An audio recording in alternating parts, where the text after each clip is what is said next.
Okay, so there's this book that I've been reading, and it's called First We Make the Beast Beautiful by Sarah Wilson. Actually, I started reading it a while back, and I haven't finished it. I started to get some weird vibes. Apparently, the author also has this other book that she's written that's like a no sugar diet, and I detest fad diets and that whole I'm just asking questions slash experimenting sort of thing. I don't like these black and white answers these books give. It's almost always too woo woo for me really fast, and this book has some of that, and I can't get behind all of it. If you're into that, no shade, just don't try and sell me anything. I've been reading this book, and there are some things in here that I really like. It's about anxiety, which, hello, I'm Bobby. And I have anxiety, among other things. The book is sort of a memoir type of thing, which I wouldn't take very much of the advice in here seriously either, but it doesn't seem like she's even trying to give much advice, so I guess I'll give it a pass. The whole reason I bring this book up, though, is because of a passage which one of the facilitators read out loud during one of my group therapy sessions this summer that really resonated with me. And I just wanted to share it with you because I think it's really good.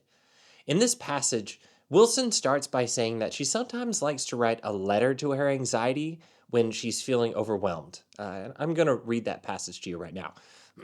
This is another fool yourself into self-compassion and thus activate your comfort valve exercise. I like it because it connects me to my anxiety and gets me real about what's going on. I start, "Dear anxiety, you funny little thing. I like seeing my anxiety as cute and endearing in its earnestness, much like the kid at the sport carnival who pushes super hard in the 200-meter race, all red in the face, about to explode. I go on to acknowledge what it's up to, what it's feeling. I continue with no bloody wonder, and validate why it's got itself worked up. No bloody wonder you're wobbly. You've been left in limbo for 3 days over a work outcome yet again. Plus, you feel like you're in a rut, unable to get a clear view of why you're living." The passage goes on for a little bit longer, but I'll stop here because there are a few things that I just really like about what she says that make me have to stop and take some inventory of myself, just like she said. The biggest and most obvious thing here is her framing of her anxiety as a little kid. A kid who's trying really hard at something and is pretty beat up about what's going on. She sees him as a kid who's tired from running and has worn himself out. Despite having read this now a few times over in the past several months, while I've been dealing with the most intense anxiety I've ever experienced, I still see my own anxiety as this powerful, terrifying monster, always bowling me over and bullying me around. That's not out of the ordinary, is it? Anxiety has this way of taking away your feelings of safety and focus right when you need to be able to rely on those things the most. It pulls the rug out from under you when you're barely able to stand already. And if you experience panic attacks, then it can absolutely fucking butcher what had been up to that point an okay day otherwise. And you can't really do anything about it either, right? Like if anxiety comes out and just fucks you right up, you just have to deal with it. Like other people can't see it. You're not sick, so you can't just go home from work.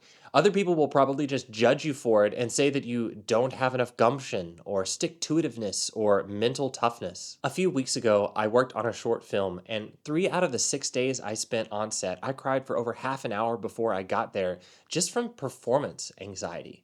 And everybody on that film was wonderful, by the way, like a totally great atmosphere.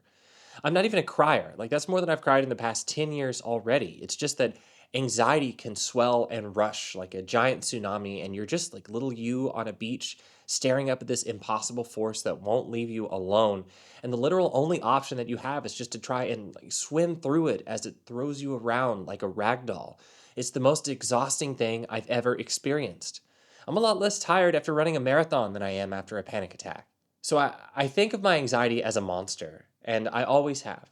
Something big and scary that other people can't see, stalking me like the Babadook or something. So Wilson's choice to characterize her own anxiety as a red-faced little kid, genuine and working their hardest, made a big impression on me. Anxiety is an ancient response in our brain that's there because there have traditionally always been things that human beings ought to be anxious about. We're just fleshy little hairless peeps, after all, and wandering around someplace like, I don't know, the Sahara, when there are lions and rhinos and hippos and giant spiders and snakes and all kinds of other things that are dangerous in ways that don't always make a lot of sense on the surface, like mosquitoes and bugs and things that carry diseases. Anxiety is a tool, is what I'm saying. It's a warning mechanism. It's our amygdala trying to help and save us from all of these things. So, to characterize anxiety in a way that allows you to feel empathy for it just seems like genius level 4D chess to me, or maybe a less cynical analogy. I don't know. Like maybe it's just the correct way to look at it. I mean, we get worked up about a lot of things in modern day life. People are stressed the fuck out and they put their stress on the people around them. And when somebody delivers that task to you at work in a tone that makes it seem like it's a life or death thing, that this gets done on time, our brains just don't know. They tend to decide by themselves whether or not they should get really overwhelmed by the request before it even enters the thinking part of our mind that says, whoa, whoa there, cowboy. This isn't actually that big of a deal. And that's the crux of it, right? People didn't evolve to live in offices and have weird commutes and do bullshit jobs for bullshit pay.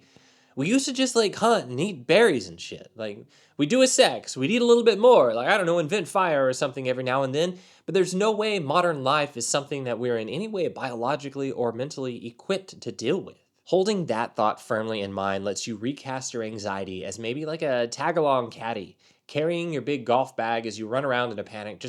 It's just trying its best to protect you from lions, because after all, you're acting like you're being chased by a lion. Why else would you get so worked up? It feels real. Thinking this way is also a brilliant framing device because in this passage, Wilson acknowledges indirectly that her anxiety is a part of her. It helped me to remember that my anxiety is not a tiger roaming around in the woods. It's actually the part of me that's trying to protect me from that tiger. So Wilson next acknowledges that it has a reason for freaking out. I go on to acknowledge what it's up to, what it's feeling. I continue with no bloody wonder and validate why it's got itself worked up. No bloody wonder you're wobbly. You've been left in limbo for 3 days over a work outcome yet again. Plus, you feel like you're in a rut, unable to get a clear view of why you're living. We humans are just out-of-place animals. We've built a world for ourselves on top of the earth that even we don't know how to navigate or what we're supposed to be doing in it. We've built these impenetrably complex systems for social interaction and money earning and just getting around. And it's just so much more than what our bodies and brains are capable of dealing with on a consistent basis.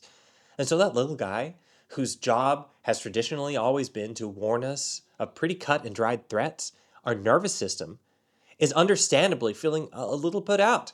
He's just as lost as the rest of us. This framing has been an instrumental part of my new understanding of myself post-breakdown. Over the past few months, I've just so often felt let down by myself. I look around and it seems like the vast majority of people have somehow figured out something about living and thriving in the modern world that I just don't get. I don't get how people are so productive and well organized and well adjusted. I don't get how people make these insane systems work for them rather than being oppressed by them. Maybe they don't. I don't know. I don't really know why the world isn't more fair, but it isn't. It's not fair. We don't all have the same stress responses or ways of moving through the world. But there are enough monsters in the world already. And I don't have to create another one when a little bit of compassion and understanding can turn a lion back into a tired little boy. That's a lot less scary, especially when I connect it all together and remind myself that, monster or boy, my anxiety is a part of me, not some external factor, and I'd much rather make peace and integrate with a non-monster. Wilson goes on a bit later, describing her letter to her anxiety. So let's just sit in this for a bit and see what happens. Let's be totally grim together. Might as well. We're here anyway. Cool. Okay then. There's no way around interacting with your anxiety in some way. If you see it as a monster, you can hide from it, you can cower, you can cry for help, or you can try and hold your breath until it goes away. But if it's not scary, if it's just a little kid, then you can get down on its level. You can sit and talk with it. You can offer it some compassion, and in doing so, you can offer yourself compassion. Okay, that's really all I wanted to share with you. I hope that it's something that you can use if you're dealing with anxiety. I don't know yet about the rest of the book. There's some stuff I've read that I really just don't like, but there's also a lot of good stuff like this that I find myself using every day. I'll share some more with you from it later if you want. Maybe you should try the exercise of writing your anxiety a letter too. Like I did it, I used this framing, and it's pretty good. I'll probably do it again. Anyway, if you're into this, I'm working on another channel right now. Like this has kind of gotten me in the groove of making things, and I've got something that I'm really excited to share with you next week. And so stick around and leave a like if you thought that this was fun. I'm going to continue to make videos on this channel no matter what, because I think it's great to just talk about this sort of stuff. So anyway, leave a comment for me, and I'll talk to you later.